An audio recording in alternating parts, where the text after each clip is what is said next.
I'm Larry Menti. Welcome back to the Delaware Way. There is an organization in Delaware who has a specific goal to empower young girls. Holly Maddams is the executive director of that organization. It's called Girls Inc. And just for people that haven't heard of Girls Inc., you used to be the Girls Club. We were the Girls Clubs of America for a long time, and we sort of modernized our name to better speak to who we are and what we do for girls. We're about helping them have a strong educational background so that they obtain good, well-paying jobs, so they are financially independent and secure in the future. So we're business-oriented, Girls Inc. You're business-oriented, so how old do you have to be to get involved in Girls Inc? Well, we start at age 6 and we go up to age 18. Our goal is to start working with the girls young and giving them good mentoring relationships with our program facilitators so they see different opportunities for them.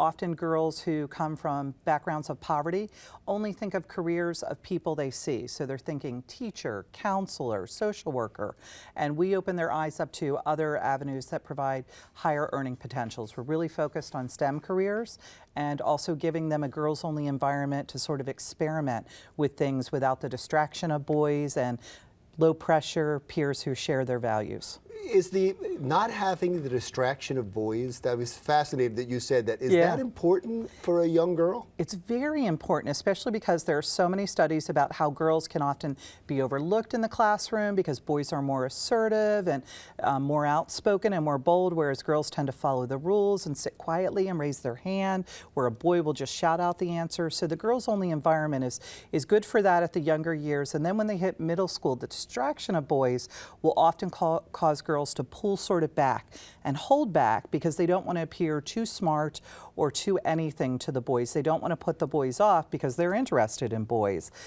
So the girls-only environment really gives them a good opportunity to have just a bunch of girls their age to interact with and share ideas and also talk about what they're going through on a daily basis. Do you teach them not to do that? Do you say to them, hey, you don't have to be this way around a boy, you don't have to be this way in school? We do.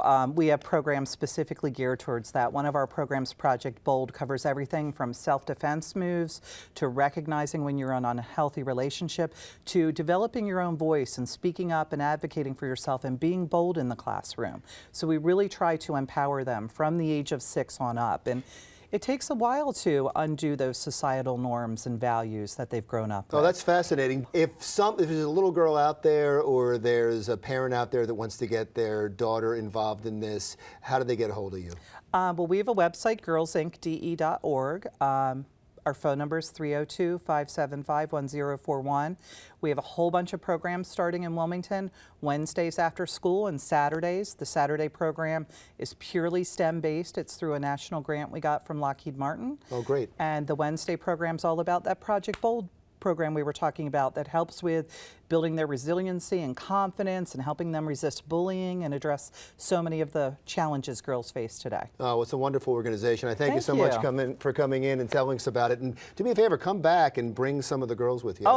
We would love to do that. I would love to hear how it affects them in their own words. Well, great. We'll be back.